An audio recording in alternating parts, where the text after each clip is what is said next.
আসসালামু আলাইকুম আমার বদি ভাই আজকে একটা আনন্দিত একটা অন্য সাইড কথা বলবে। যদি আপনাদের কারো ভালো লাগে আপনারা বেশি বেশি তারে লাইক দিবেন, শেয়ার করবেন। হ্যাঁ বদির ভাই শুরু করেন। ঢাকা বিশ্ব স্টেডিয়ামে গেলাম ক্রিকেট খেলা দেখতে, যাই দেখলাম যে প্লেয়ার নামছে, যেটাকে বল ছুটতেছে তাতে দর্শকের নাকের বারান্দা চলে যাইতে পারে, তাই তারা গন্তব্য স্থানে নিরাপত্তা পালন করতেছে। এক লোক জিজ্ঞেস করলো যে হোয়াট ইজ বিকজ মাই কারণ। আমি বললাম কারণ is the condition very beautiful. বললো যে হোয়াট ইজ দ্য ফাঁকা ফাঁকা। আমি বললাম মাঠ ইজ দ্য ফাঁকা ফাঁকা। ব্যাট করছে হারুমিদ্দা, পিটেইছে বাঁকা।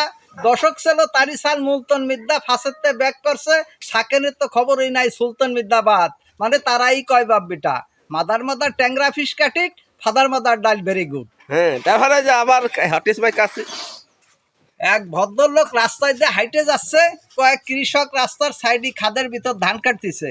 জিজ্ঞেস করছে ভদ্রলোক, ভাই আপনার হাতে ধান কি? কৃষক ভাই বলছে যে কাশি। সে বলছে যে কাশি মানে কাশি না বুঝলাম না তো। যখন বলছে যে হোয়াট ইজ মাই কাশি, ওয়ান সাইড খেসকাটা আদার সাইড পেলেন, দ্যাট ইজ কল কাশি। বুঝছি কাশি নিয়ে দিছে দা, সেই লোক দেশে দৌড়। ওকে ওকে, আপনার নামটা কি, কোথায় বাসা এটা বলবেন না? এমডি বদুজ্জামান, ভিলেজ মাজরা।